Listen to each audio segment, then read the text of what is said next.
The Agenda with Steve Paikin is made possible through generous philanthropic contributions from viewers like you.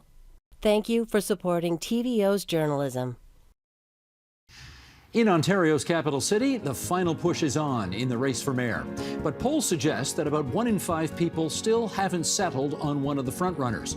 So tonight, we'll discuss the issues with 3 additional candidates that haven't had the profile but may have the policies that you've been looking for. Then we'll hear why the World Health Organization's warning about artificial sweeteners leads to a larger conversation about eating healthier. It's Thursday, June 15th, and that's ahead on the agenda.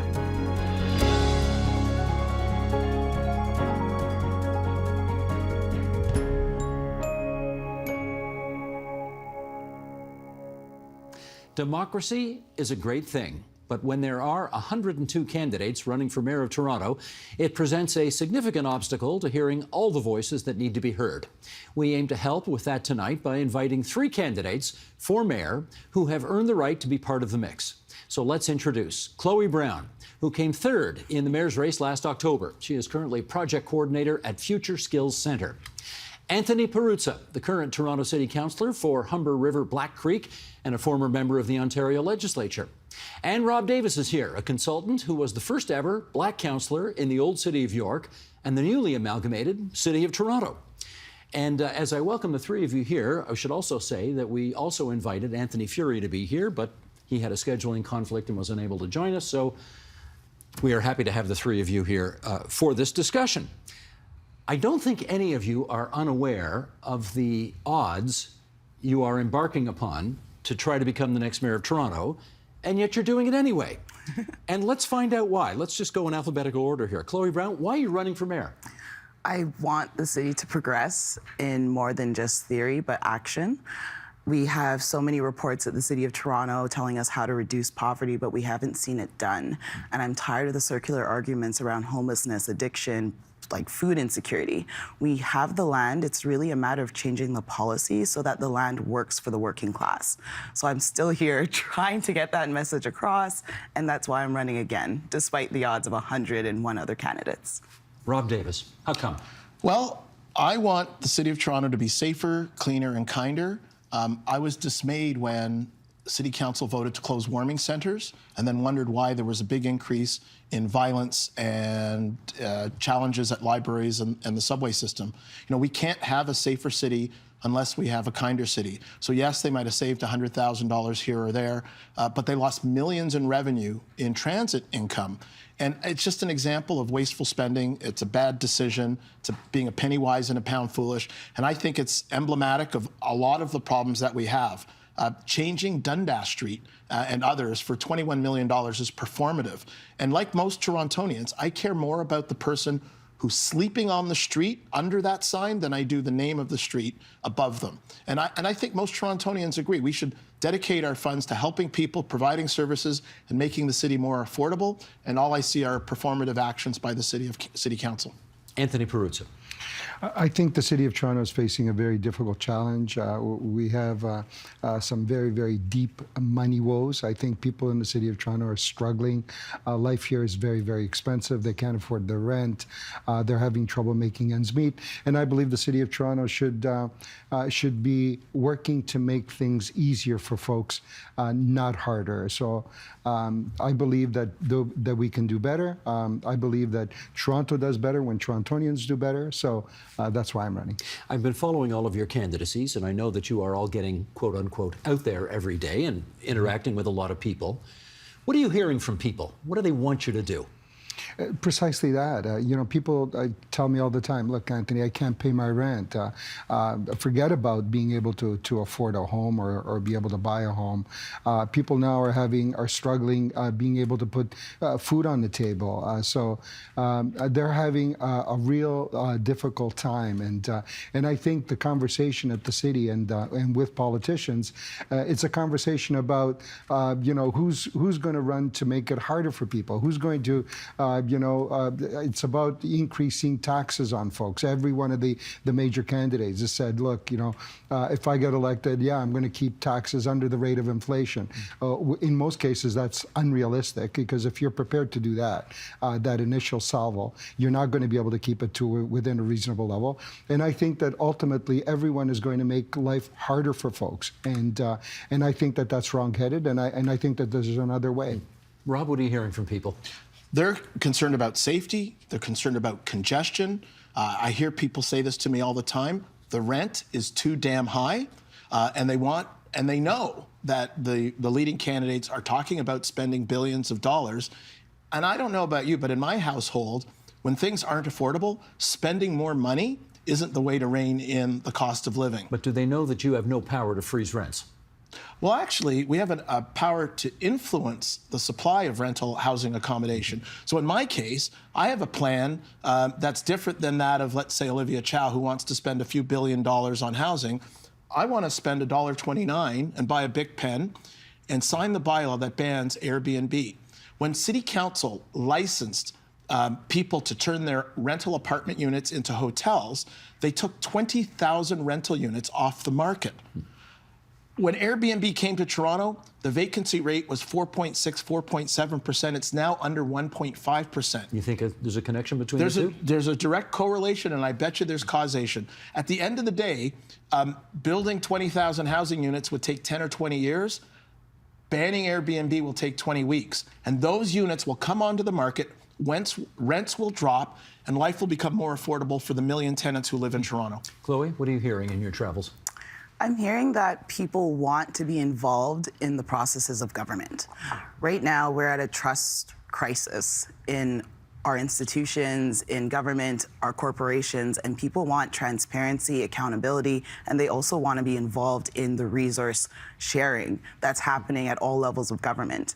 I'm hearing that Gen Z, particularly young people, they want to see transformative change, not just incremental that's been promised by Liberal, NDP, and Conservative governments. They want something that will happen in 3 years that's bold. Okay, but I have to ask the follow-up here. Do they understand that the power is at the province and that the city can really only do so much? And even a mayor with strong mayor powers can only do so much.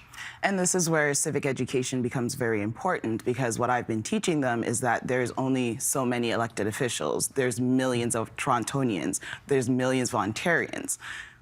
By popular demand, they work for us. And if we do not take action in terms of reminding them that they work for us, we will continue to get bad policy. A democracy does not work if the people that it serves are not at the decision table. We've done a debate with, I guess, a half a dozen of the, what would you call it, higher profile candidates who are running for mayor. It's one of the reasons we wanted to have you in here, is that we want to hear from more voices as well. And on the issue of taxes, basically everybody's talking about holding taxes to the rate of inflation. Some of the candidates are going a bit beyond that, but nobody's, promising to triple or quadruple taxes. It's all within a fairly narrow band. Let me find out what you three have in mind. Rob, what would you do on taxes? I would freeze taxes. I think... Not even the rate of inflation? No. So let's... God bless John Tory. He promised to keep tax hikes to the rate of inflation, and almost in every year he raised taxes above the rate of inflation. And anyone who's taken high school math knows the power of compounding is such that it's really almost taxed people out of their homes. At the end of the day, you cannot solve an affordability problem by spending more money. You have to make it more affordable for people to live, and that includes the amount of money that they pay in property taxes. Okay. That's a big component of their daily lives. You've got to explain then. The city has $1.5 billion hole already in its financial planning. Right. If you're not going to realize more revenue from raising taxes, right, what are you going to do about that? Well, I'm going to save $21 million by not changing the name of Dundas Street, Yonge Street, and 58 others. I'm not going to spend $31 million expanding bike lanes. I'm going to ask the federal government to allow us to issue tax-free bonds, which would save us about $250 million over the next 10 years. There are lots of things that we can do that are creative, that allow us to save money, don't impact greatly on services, but can give us the leg room or the wiggle room to be able to get over these economic and financial fiscal challenges. With respect, none of that gets you close to $1.5 billion. Well, I've just started though. I mean, this is with respectfully, Okay. Yeah. being on the outside, and you got to remember, I was a budget chief. I sat on budget committees. I voted for 5 consecutive property tax freezes when I was a City of York councillor and a City of Toronto councillor.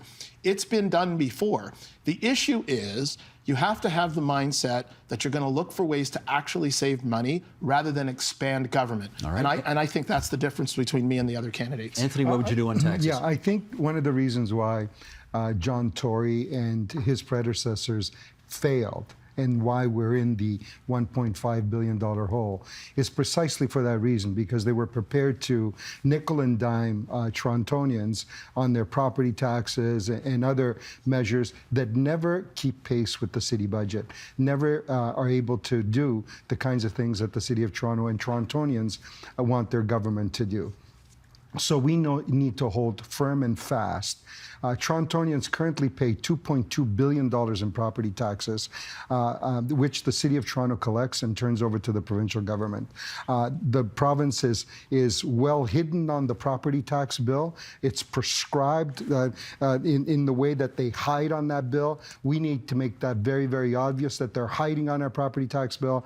That money, the City of Toronto can no longer collect that $2.2 billion and turn it over to the provincial government. That money needs to stay here to pay for the services that Torontonians want. But he's for the talking city about government. freezing taxes. So are you rate of inflation or what? So I'm talking about not increasing property taxes, but going after the property taxes that Torontonians currently pay, which we turn over to the provincial government. That money needs to stay here in Toronto.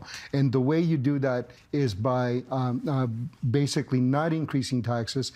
So to get back to the point I was making earlier, the reason why Mayor Tory failed is because he did increase taxes. So the provincial government is sitting there and saying, look, if you're prepared to nickel and dime Torontonians and 3%, 4%, 5%, 3% plus 2 for city building, Right. which ends up being 5. 7 this year. And 7 this year, the Right. 5 plus 2. Which is double the rate of 4.5 last year, 11% over 2 years.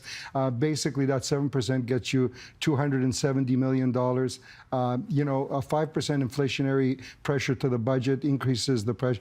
You need about $800 million to make up that difference. You need a 10% property tax increase, gets you half the way there. And then what do you do for the other half? So it's been that process which has made us and turned us into perpetual beggars, having to go to the provincial and federal governments at the end of that cycle and saying, look, will you please bail us out? Otherwise, we can't pay our bills. And it's been punitive for Torontonians. So the argument that some in the media and some of the other candidates are making that Torontonians don't pay enough, that our property tax rates are actually lower than the region. Well, when you factor in land transfer tax, when you factor in vacancy tax, when you factor in the hotel tax and some of the other things that the regions don't pay, we're very comparable on that score. And we're just making things more, less affordable for people here. Chloe, where are you on taxes? On taxes, I'd like to keep them with the rate of inflation. And one of the things that they've both touched on is the lack of transparency and the lack of personalization in tax codes. And this is where I'm pushing for a land value tax, because the province uses that already to capture the value of land and the development that's happening around it. In our city, there's a lot of empty land and lots, vacant buildings, and I'd like to have a 6% tax on those ones to encourage development. If you bring more tax-paying jobs into the city, you raise revenues. And this is where multi-use development is really important to me, and also the air rights above a lot of our community assets. So the TTC stations, the libraries, you could be building purpose-built rental for the working class, for workforces, and bring them back into the city. And one group that I'm thinking about is EMS. Build on top of the paramedic stations, the fire stations, the police stations. A lot of their salaries go towards them living outside of the city. It's really about us focusing on the end user of services and building the tax code around them. We could have neighborhood responsive tax codes, sector responsive, because a lot of us don't realize the federal government breaks up the economy in 10 broad occupational codes. If we are mirroring the actions and the initiatives of the federal government, it makes them easier to give us money to fulfill their goals. And that's what I'm focused on as a policy analyst. We had the healthcare transfer fund come from the federal government. Let's use that money to build home care and community care clinics at the ground floor of residential buildings and leverage multiple federal funding streams towards the building of housing, workspaces, and also new commercialization spaces. Okay, since you've got us into a discussion about housing, let's keep going there, shall we? Sure. I'd like to hear, I mean, we did a show last night in which all of the guests said housing is the #1 issue in this campaign, and the lack of it right now, particularly affordable housing, obviously. Rob, start us off here. I'd like to hear from each of you one neat new idea on what you do about increasing the housing supply in the city. Okay. 110,000 homes are purchased every year in Toronto. I would offer a municipal land transfer tax rebate to any homeowner who adds a second unit to their property within the first 2 years of ownership. We would generate, just at a 5% rate, we would generate 5,000 rental units a year. Over the first 5 years, we're looking at 25,000 housing units. The rebate would cap at $25,000. And so for $25,000 a unit, not the $300,000 units that Josh Matlow and Olivia Chow want to build, we can provide housing for people in neighborhoods, very gently introduced into communities, not a lot of height, in fact, probably no height, no massive increase in demand for schools, no massive increase in the demand for roads, no massive increase in the demand for sewer or water, so that the pressures on infrastructure are very gentle. Any sense about how much uptake you think this would create? 5%. So 50% of that 110,000 are single-family homes, and so essentially 10% or just under 10% of those people will take us up on the offer. And by saying that you have to do it within the first 2 years, you're incentivizing them to do it quickly. So under my plan, the housing gets built right away. Where I live in Etobicoke on Royal York Road, Humbertown Shopping Plaza, owned by a large development company, Plaza Company, their rezoning application went in 2010. They just broke ground a few months ago. They're not going to be done for another 3 years. That's a for-profit, multi-billion-dollar corporation trying to make as much money as possible in as quick a time as possible. Who here believes that any of the City of Toronto councillors are going to get housing built faster than a for-profit corporation is trying to do it? Like, give your head a shake. It's all that they're promising is fairy dust and wishful thinking. And what's worse is that they're telling Torontonians to give up the hope of home ownership. They're saying, we're going to build Toronto housing. We're going to own it, and you're going to be our tenants. Well, guess what? I want people to be homeowners. I want them to be able to have an affordable rental accommodation, to be able to save money for a down payment, and to one day buy their own home. Okay. My opponents don't want you to do that. They want you to be their tenants, and they want to be the landlord. Anthony, a neat new idea about creating housing. Yeah, so we're building a lot of housing, sometimes not fast enough. We've approved 10 years worth of housing that's been completely approved. Some 165,000 new homes have been approved that haven't been built yet. What we have is a lack of affordable housing. That's what we don't have. And the city, and one of the reasons why the city has failed in building affordable housing is because we've been engaging with developers in these Housing Now programs where we're trying to extract affordable units out of developer profits or ever higher densities. So what would you do? It's failed. It's simple. We've already invented the wheel. At York University, for example, the university put up some lands, hired a reputable builder, build 800 units of student housing, for example, on leased lands. And those units came to market without any government monies for about $1,000 a month. That's housing. The City of Toronto has land. If we put up our land, we put up we waive some of our fees and some of our future taxes on those. We could build a similar type of housing on our land that would be could be adopted for shelter, for transitional housing, for seniors, and for families. It could be modified very simply, could come out to market very quickly, and you could bring it to market for less than $1,000 a month. We just need the will. It's easy to do. We have examples. The wheel's been invented. We don't need to reinvent that wheel. We just need to sort of, focus in on it and do it. It's as simple as that. Okay. Chloe, you did mention some things earlier in your previous answer. You want to build on that? So I want to bring down the cost of building housing to $60,000 per door, and that's really where the main issue is when it comes to housing. You need to set a metric for what affordability is, and it's less than 33% of your income. So making sure that the builders are getting access to the technology that helps them build faster, making sure that permits are approved faster so they can actually get to work to building, and making sure construction workers are supported. I feel like construction workers have been really omitted from conversations, and there's an opioid crisis on work sites. We need to support construction workers with better occupational health and safety tools, and that means investing in technology to build faster. So we have modular in the city, 3D printing. There's so many different technologies that places like Dubai, China, the Netherlands are employing to deliver projects in less than a year. We need to empower our whole industry to use better technology to rapidly develop for us. Why do you think we're not yet? Okay. This is where there's a generational divide in the use of tools. There's this belief that AI is going to replace workers, and AI is only as good as the workforce that builds it. And this is why I'm focused on the working class and helping the workforce secure better living conditions, because if workers are not fed, if they're not properly housed, how can you set these targets and expect them to be done? Implementation is the city's biggest problem because they exclude workers from decision making. It's a lot of executive opinion, and they're not the ones on the ground. Okay. So, sorry, if I may, Steve, I think there's a divide here, though. So, respectfully, I think Chloe and Anthony are depending on 100 developers or a few executives making the decision. And under my plan, I'm depending on the 100,000 home buyers every year to be incented to do this.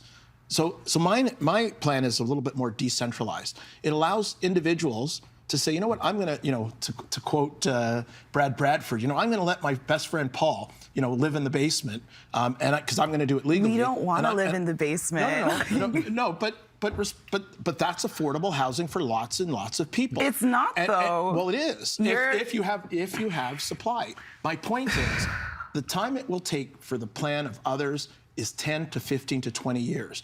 And we can do this starting in the 2024 fiscal year. We can get people providing second-story basement. Your plan depends on homeowners building over 100,000 units on their backyards. That is essentially what you're saying. No, that's not what I'm saying. You're basically trying to say that garden suites are enough to take care of this housing need. What I'm saying is, if we incentivize people who buy a home, we give them an opportunity to have a second income to help them pay for their home, and they provide supply. Right now, subsidizing homeowners to do the government's job, which is to work with nonprofit and for-profit developers. And that's the difference. I don't want to have government build every single unit of housing. I think that if we incentivize people who buy their own home to provide housing, and it could be a basement, it could be a second story, it could be a third story. You two disagree on the role of government here. Yeah, sure. Anthony's going to break the tie here. Yeah. What do you say? I think there's a way forward for us to build lots of affordable housing. It's simple. We just need to do that. And we can't make the formula complicated. We can't go out and engage with the private sector and hope that they're going to provide affordable housing for folks, because they're not.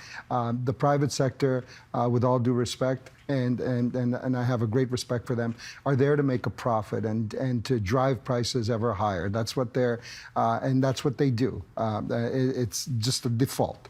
I agree with that. We want to. One of the reasons we're in this mess is because governments abandoned the building of affordable housing. We abandoned it in the mid 90s. Really haven't put any money or any efforts in building any housing from that time. And we need to get, and what it's demonstrating now is that all these other concocted ideas and the rest of it, the suites, the middle, all these fancy acronyms, inclusionary zonings and quadruplexes and triplexes and all the rest of it, that may provide some additional housing 20, 30 years down the road. What people need is affordable housing today. They can't afford their housing today. We need to get into it today. Let me, I think we've had a good go on housing here, and I don't want to let the clock get too far away from us here. You all agree we need a lot more housing. I suspect you don't all agree on whether we need more bike lanes. And let's talk about that, because that's one of the more polarizing issues in the city right now. I've seen your videos online. Okay, you are not a big fan of bike lanes. No, I'm not. No, I'm not. What do you want to do with bike lanes? Well, first of all, let's talk about the example that happened yesterday. The City of Toronto approved the extension of the bike lanes on Bloor Street West from Runnymede to Kipling. I live near there, and the rules or the laws of supply and demand are simple. If you decrease supply and increase demand, the price goes up. And the price that we all pay as commuters is time. 118 hours extra time commuting. The equivalent of 3 weeks of pay is spent traveling in extra traffic. And what City Council has done is by taking away a lane, they've decreased the supply of road by 50%, but we're not getting the commensurate pickup in demand by cyclists. The Bloor Street... Well, not yet. Their thinking is that it'll happen if you provide it. Yeah, their thinking is, but it hasn't worked. Look at the Bloor Street pilot project. In 2017, when they put in the Bloor Street pilot from Avenue Road to Shaw Street, staff came back and said, oh my God, there's a 40% increase in cyclists, and sales have risen for shops on Bloor Street. What staff failed to tell City Council was that College Street was under construction that entire summer and closed off to cyclists, and most people weren't shopping on College Street. So for those of you who don't know that part of the city, Bloor Street is north of College. If you live somewhere in between, you weren't going to walk to the construction zone of College Street. You went up to Bloor Street and shopped. If you were riding a bike and commuting on the east-west trail in the city, you went to Bloor Street. So it was a temporary hit, you think? It was a temporary hit, but more importantly, it wasn't a net gain in economic opportunity. Okay. Would you rip existing bike lanes out? I would stop where we are now, and I would review where we are and look at, as an example, response times from emergency services. Toronto Police, the Auditor General came out with a report just 2 months ago. Response times for police are supposed to be at 5 minutes from the time you pick up that phone. They're now at 19 minutes. And you blame bike lanes for that? In part, because, and one last little point, Toronto Council also licensed Uber. 10 years ago, we had 4,900 taxi cabs on the road at rush hour trying to pick you and I up. Now there are 90,000 Uber drivers licensed on the road at rush hour trying to make a buck. They destroyed the taxi industry, but they also destroyed rush hour. Okay. Chloe, your view on the bike lane issue. It's such a deeply unserious issue, if I have to be honest. There are people that can't drive. Young people, there are people that have mobility devices, and they need lanes to be able to travel when the sidewalks are not available because there's strollers, there's other pedestrians. So the fact that there's been such a rallying cry against the radical bike mafia, bike lanes, it's such a deeply unserious issue to me as a young person who may not be able to afford a car, but I can use my legs to pedal to get where I need to go. So I'm so flustered that this has become such a big issue, because when I was a kid, to fight obesity, they wanted us to be outside. If you want young people to be active and have a chance to control a vehicle before you put them in a car, the bike was the thing to use. It's a rite of passage for me. So the idea that we're weaponizing that people that can't drive cannot use the road tells me that Toronto's not serious about helping people that can't afford a luxury vehicle. Anthony, your view on the bike lane issue. You know, we need bike lanes, there's no question about it, but we also need to do it right. For example, on Finch Avenue, it took me 2.5 years worth of fighting with Metrolinx, city planners, and others to take the bike lane off the street, because they wanted to put it on the street where they're building the new LRT. They wanted to put the bike lane on the street, to take it off street, you know, between the curb and the sidewalk in its own safe environment. You know, imagine just the thinking of cyclists riding along Finch Avenue with tanker trailers coming from Keelan Finch, for those who don't know, it's absolutely high speed. nuts. Yeah, it's wide and crazy. people go fast. So we often do it wrong. Bloor Street, for example, I don't feel safe with the Bloor Street bike lane. I used to ride Bloor when they didn't have the bike lane. Now with the bike lane, to me, feels less safe being in that cycle track. We often don't get it right. Yeah, we have to spend a few more bucks, but we should do it right. For example, look at here at Eglinton and Yonge. They did it right. It's off-road. It's in its own safe environment, off the street, the bike lane, and it works. I drove down here. It's perfect. That's what we want. That's what we need. And in the suburbs especially, where we have these huge boulevards, we need to do it right. We don't need to eat up road space to put in cycling infrastructure so that people can pedal where they got to go. I love pedaling my bike, but I also want to feel safe. And in the suburbs, we need to do that off-road. On Shoreham, absolutely crazy. They put it on the street. They didn't need to. It could have gone into the boulevard quite easily. In the northwest part of town near Exactly. York. Go ahead, last word. You know, one of the things I said at an all-candidates meeting was that 90% of success is showing up. What's interesting to me is the candidates, the so-called Gang of Six, a number of them talked about, you know, they're going to rip up bike lanes. Guess what? When it came to debating the bike lane expansion at the Infrastructure and Environment Committee, none of them showed up. I was the only candidate to stand there and say, look, I'm running on this platform. I believe that we need to put a pause on this, and I'm here asking you to put a pause on it. And yet not one of the other candidates who talked about this bothered to show up and make the case. And I think that's really important. It's important to walk the walk, not just talk the talk, or bike the bike, as it were. Speaking of making the case, we got a minute left here, and I want to give 20 seconds to each of you to make a final pitch. Okay, Anthony, go ahead. We'll go in inverse alphabetical order this time. Perfect. I believe the Torontonians are going through a hard time, so Anthony Peruzza will not increase your property taxes, fees, or fares over the next 3 years. I'm here to try to make it easier for you, not harder, because I believe that Toronto does better when Torontonians do better. Rob Davis. Well, my name is Rob Davis. I'm a former city councillor, former vice chairman of the Toronto Transit Commission. I'm going to make sure we make Toronto safer, cleaner, kinder. I'm not going to expand bike lanes. I'm going to put housing back on the market within 20 weeks of being sworn in as mayor. And I'm going to make sure that we treat taxpayers with respect. And I'm the only candidate who's able to stop Chow now. Go to stopchow.com to learn more. Chloe Brown. Sorry, Chloe. You like that one, eh? Stop Chow now? Oh my God, sorry. So, Toronto, my name is Chloe Brown. I'm a policy analyst at Toronto Metropolitan University, where I am learning so much about how we can make a better Toronto.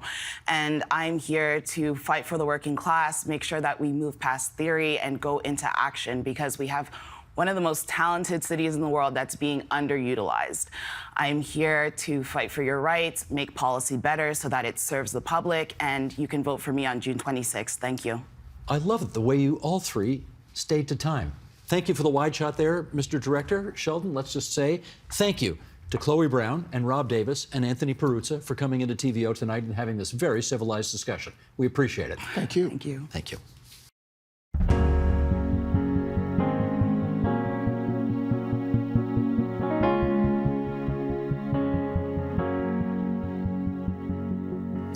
In rolling out new advice for healthy diets, the World Health Organization last month warned against using artificial sweeteners.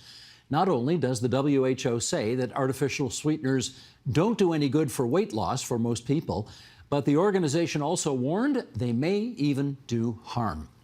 With us on how to sort out the hype from the science, let's welcome Mark Schatzker. He is the author most recently of The End of Craving, Recovering the Lost Wisdom of Eating Well.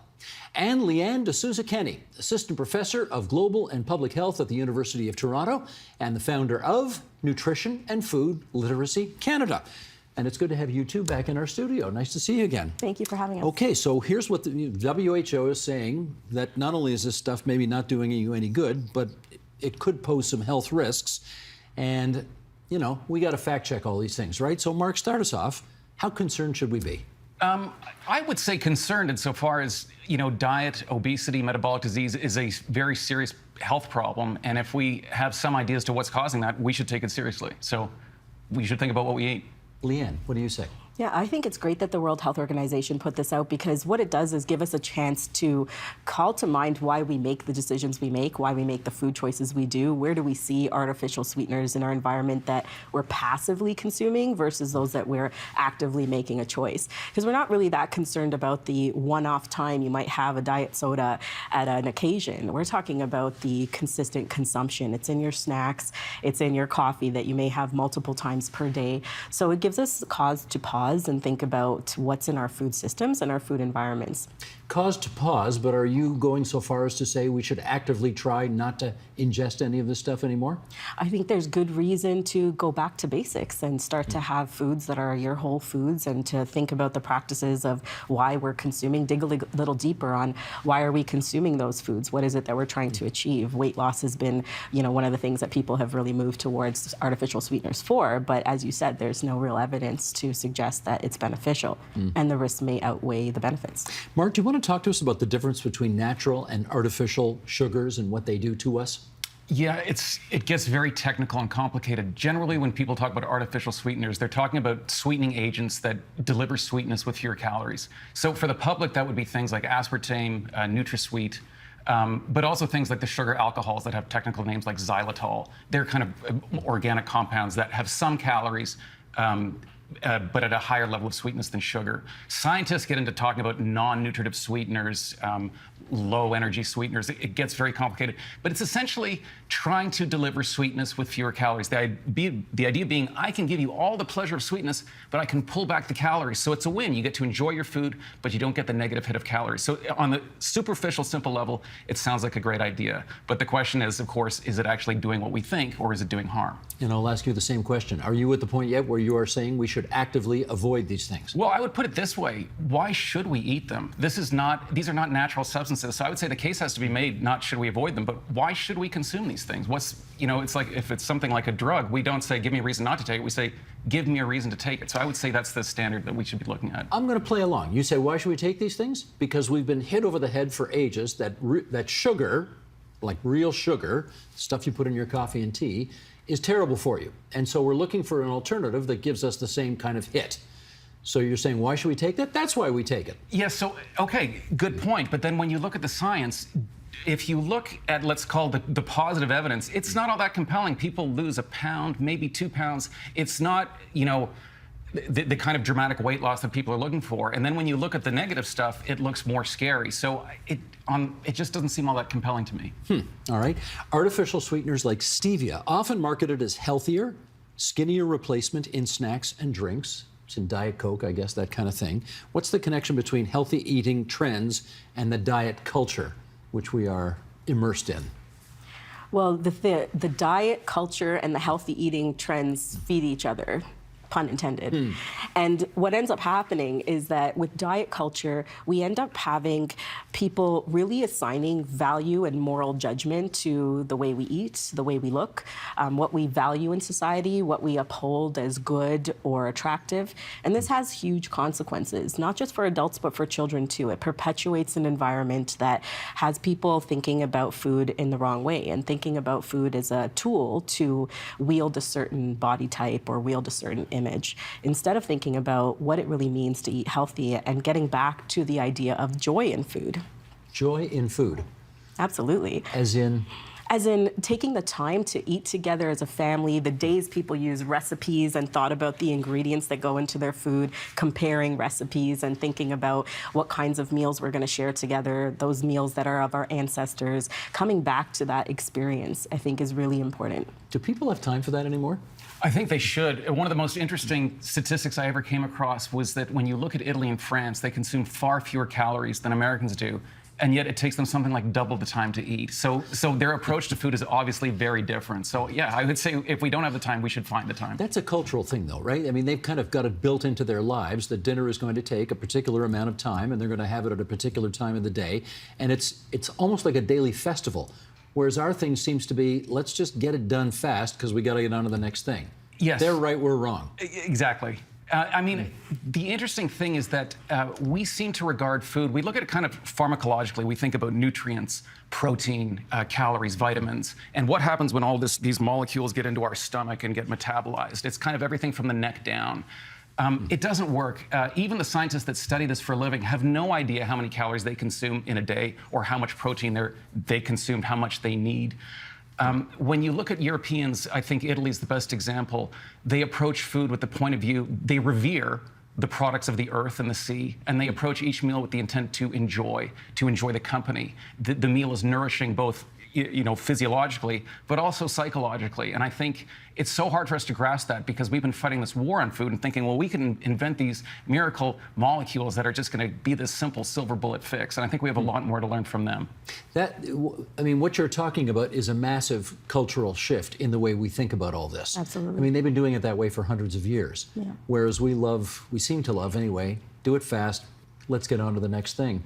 How do you imagine us sort of changing our whole approach to a healthier approach to eating? Yes, we definitely have engineered our lives around how do we get it out of the way so we could get on to the things that we really want to do. And I think that's going to be a huge question for us as Canadians as we go into the future and think about what do we want for ourselves, what do we want for our nation, for future generations of Canadians, what do we hope for us? Do we want to shift a culture? And this is going to involve some sort of mass movement where we engage people, invite them in partnership, not sort of one group telling another group what to do, but to come together and make some of these decisions, grapple with the hard science, grapple with the knowledge translation of the science to figure out how do we do this. And one of the projects that I'm working on with Nutrition and Food Literacy Canada, which I recently started, is to bring together Canadians from across Canada, different sectors, to talk about how do we bring nutrition and food literacy into the education system. Right now, we don't have a robust curriculum in nutrition or food. It's kind of tethered to a health curriculum or gym class, but we don't actually interweave it through kindergarten to grade 12, and we don't have teachers that are informed on it. And then necessarily so that teachers will avoid it because they have way too much to do and they don't have the training in it. But if we go to the level of Teachers College, we may be able to educate teachers in Teachers College and students K to 12 through curriculum so that in time you have teachers and students, by extension their families and communities, being able to talk about these topics, not shy away from them, grapple with the things that are sort of unknown, those so-called wicked problems, and really talk about how we figure out nutrition and food literacy in this country. And I think also it's really about the enjoyment of food. One thing I'm concerned about in school is it's very much calorie oriented, and they get a lot of young girls very worried about what they eat. They have this idea that, fat is toxic. They can't eat any carbs, any sugar. And they have this idea the only foods that are healthy is like a sliced grapefruit, grapes, half an avocado. And this is not a sustainable diet. It's interesting when you look in Japan that they teach children how to eat, how to enjoy food, how do we think about food. And we're so far away from that. I think one of the big mistakes was getting rid of home ec, getting rid of teaching kids how to cook. We, the thinking is, because we're teaching the girls, well, we should teach the boys too. I can't, people graduate from high school not knowing how to cook and not knowing what credit card debt is. And those are two things that get you into an awful lot of trouble. Isn't that incredible? That is true. We need to, these are two skills that will be so important to you for the rest of your life. And these are things that are very much lowballed by the education system right now. How do we turn that around? It's a great question. It's cultural, and it seems like turning around an aircraft carrier. And there's certainly no simple answer. There's certain things I look to, though, that I think are positive. I always think the movement to craft beer, it sounds odd, but it's really positive in the sense that people are becoming so much more attached to beer that has a tradition behind it, where they might have an idea of who made it or what the ingredients were. We see things like that with cheese that we're getting, we want craft cheeses. So we're slowly, it's not across the board, but I think there is positive evidence that people, farmers markets is another good example. So I think there can be change. It just has to take place, in a lot of different ways. It takes a long time to turn that aircraft carrier really does. around. I want to pick up on your notion of we got to start them young, right? To get kids understanding this. And you've written, I gather, a children's book called Nutritious and Delicious. a fruitful conversation for kids. What kind of impact do you hope that has? Well, I think it's a conversation starter, and that's why it's called Fruitful Conversation, because it gets kids and families to start talking about it. Some of people who've read the book already say, my kid reads it one week, and the next week they have a different idea because we headed to a farmer's market, or they had a conversation somewhere about it, or they went to the grocery store. So getting kids involved in this process is so important. Even when we look at nutrition and food literacy as a whole, and the concept of literacy, meaning have agency over decision-making and over the knowledge that you learn, not just to learn it, but to also apply it. There's so many opportunities to bring those other pieces in that are, again, harkening back to the time we used to have home ec. And now we know better too, though. So we know we don't need to have a whole kitchen in a school to be able to do this. And not all our students have access to a kitchen. So it's important to make it accessible. But you can tether in financial literacy, climate change, lots of different topics around this. But kids being a part of that conversation is really important. I hear you, and Mark, I want you, if you want to push back on this idea, if you think it's appropriate, only in as much as we are asking the school system to do a lot these days. Do we have the capability of also introducing into the school system the notion that that's where people are going to learn how to be aware of nutrition going forward? It's a good question, and I think you have to ask the question, how important is it? And I think many people would agree it's very important. Being able to feed yourself, being able to feed your family, being able to have the knowledge of how to prepare healthy food is very important. So I think we have the room.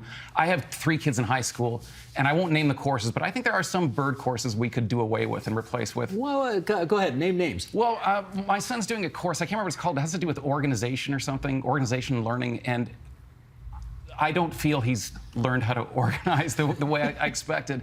And I think something like teaching him how to cook, teaching him skills, doing it with friends, doing it with kids his own age, would really be a benefit to him. Now, when you say teaching him how to cook, you don't mean putting something in the microwave oven and waiting 2.5 minutes. No, I mean learning how to chop an onion, learning how to chop vegetables, learning how to cook meat, if meat is something you want to cook. Knowing how to make a meal from scratch. Kids get to university, they have no idea what to do. You've got 4 kids. Yes, that's right. Between what ages? 3 and 10. Okay, the 3-year-old, I'm not holding out much hope yet about cooking his or her own meal. But the 10-year-old, I'm guessing, can be a helper in the kitchen at this stage of the game? Absolutely. And you know what? The 10-year-old has been helping since he was 3. I think we need to step up the 3-year-old's game a little bit because the other 2 help as well. And in fact, my eldest discovered, the 10-year-old, that he's a little late to the party on learning to fry an egg because some of his friends have been doing it since 6. So he's starting to fry the eggs and just scrambled because they sort of start off that way when he begins. and I think that that's really important to have these conversations. And in terms of your question about teachers being overburdened, I absolutely agree. And this is why it's about shifting a culture going upstream to teachers' colleges. Not that in-service teachers couldn't learn this too, but you're going to teach economics. You're going to teach about history. You're going to teach about the environment. You could bring in those concepts into those examples. You're teaching geography. You can talk about food landscapes and food deserts. What are they? What do we need to be thinking about as a society? So social justice making its way into curriculum is not a should we. It's why haven't we started it yet? It's also a great way of introducing different cultures in Canada. There's such an enthusiasm, all the websites there are for finding these great little spots in Scarborough and Mississauga to get great food. Well, we can bring that enthusiasm into the schoolroom. I think kids would love that. I wonder how it works in your home, because there's it's a definite habit where the kids come home from school and they do their own thing. And frankly, in a lot of cases, the parents don't want their kids in the kitchen getting in the way. They need a break from the kids. They want the kids out of the kitchen. And they want to be responsible for putting the meal. And if the kids want to clean up after, that's another thing. But you're not learning any culinary skills that way. How does it work in your place? So I think of it 2 ways. The first is just modeling good behavior. I think if my wife and I put an honest, good meal on the table every night, that will filter into their brain in some way. But the other way is teach them, if you want to eat something delicious, if you figure out how to make it yourself, you can get what you want and you can do it yourself. Does that work? It worked for me, and I see it working with my kids. I see they're starting to learn to cook dishes that they want to make. And the challenge is there's so many processed foods they can bring home from the supermarket and pull it out of the freezer and microwave, which is an easy fix. So the challenge is to get them to actually make it themselves from ingredients. But it comes, Okay, let me ask you about, there's gosh, I don't know anything about this stuff. Is it the keto diet? Is that how you pronounce it? Yes. Keto diet. Ketogenic. Okay. Intermittent fasting, I've heard of that one. Okay, they're gaining a lot of popularity now as people, there's public figures, there's celebrities, they endorse all these things all the time. Can you talk to us about the influence, Mark, that pop culture, social media, all of that stuff has on our understanding of what constitutes healthy eating today? Yeah, I would say it's just we're on this repetitive loop. It's like we're on a treadmill, that there just seems to be a trend every 2 years or so, something new comes in and it's the silver bullet. This is what went wrong with your body. This is why society's stacked against you. And this is why this one miracle thing is going to fix everything. And if you go back looking, as far back as the 60s, it's always been these trends. When you look back, you can see this pattern, and the ridiculousness makes itself visible. The problem is nutrition, health. It's just not simple. And the idea that there's this one silver bullet fix, it sounds great. It almost has a religious appeal. It just doesn't work. How do you distinguish between, or how should we distinguish between facts, empirically provable facts, and fads that your latest favorite celebrity is pitching on social media? I think we have to think about where we're getting our knowledge. So I don't want to slam social media because I think that it's an entertainment outlet, and if you're using it for entertainment, it can be quite entertaining. Mm-hmm. In fact, maybe it even makes you think about something, or you've heard of a term that you hadn't heard before and you might Google it. So there's some merits to it. But where we get information about how we put food into our bodies multiple times a day, I think we have to take that a lot more seriously and fact check and have that proactive desire to fact check, whether that's talking to your physician, and if you don't have access to physician, community dietitians, community centers, there's lots of places, the library, there's lots of places we can access information. It's not enough.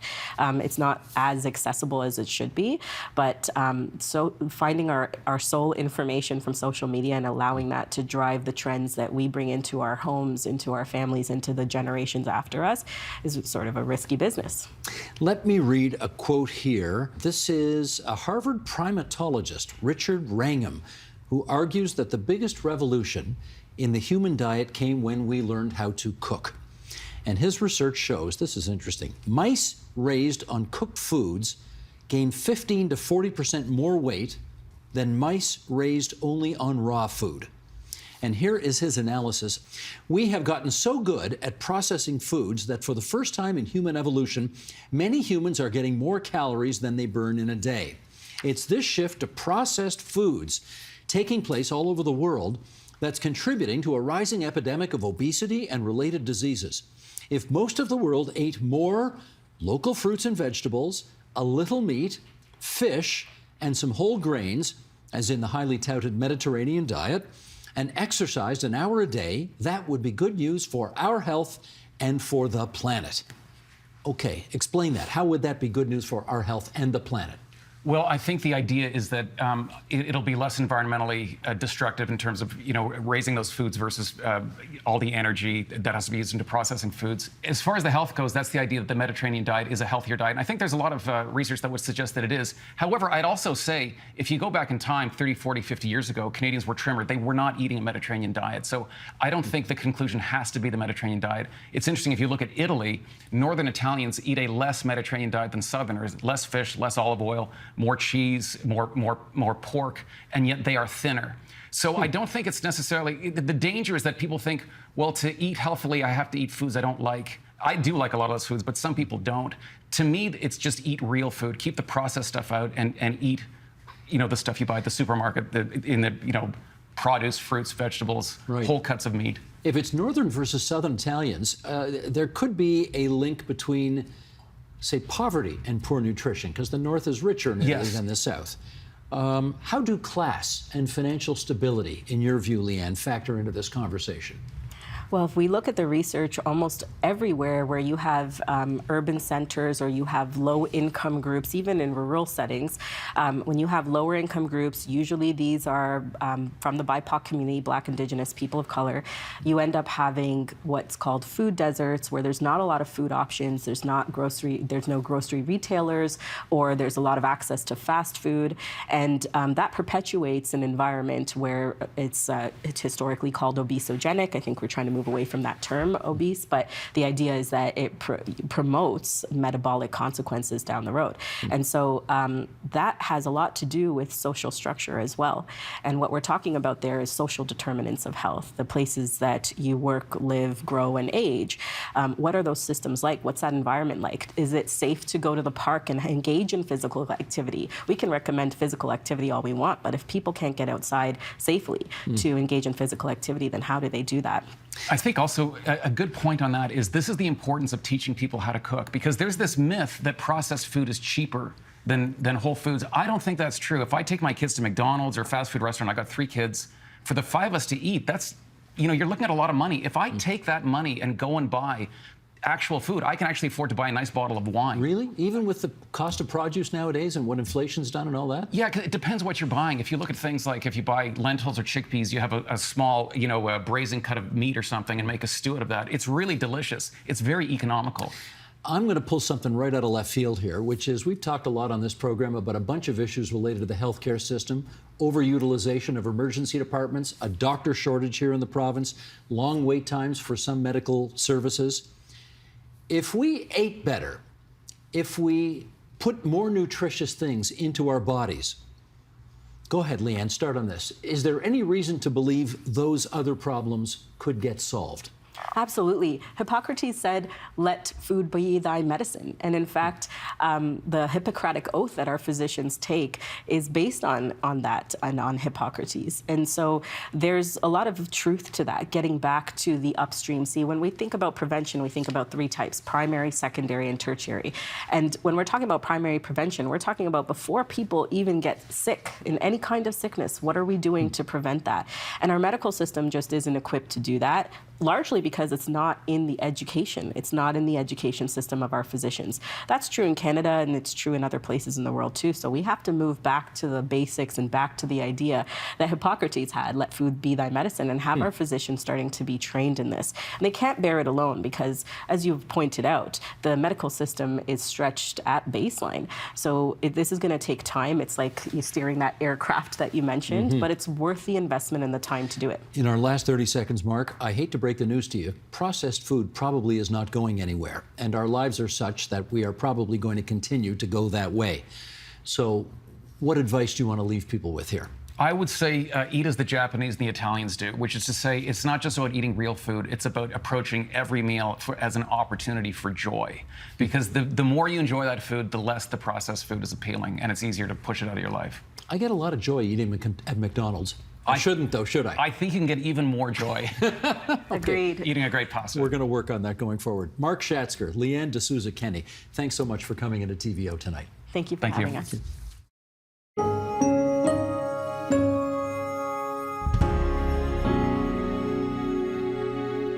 And that is the agenda for Thursday, June 15th, 2023. Tomorrow, ahead of the Toronto Argos home opener this weekend, we'll talk to the MVP of last year's victorious Grey Cup Double Blue, linebacker Enoch Muamba. And just a note before we go, right after this program, stay with us for our TVO Today live conversation with late night host Samantha Bee. We recorded the interview in Ottawa this past weekend and talked politics, comedy, and Canada. Stay tuned, or you can always find it anytime at tvo.org and on any of our social or streaming platforms. I'm Steve Paikin. Thanks for watching TVO, for joining us online at tvo.org, and we'll see you again tomorrow. The Agenda with Steve Paikin is made possible through generous philanthropic contributions from viewers like you. Thank you for supporting TVO's journalism.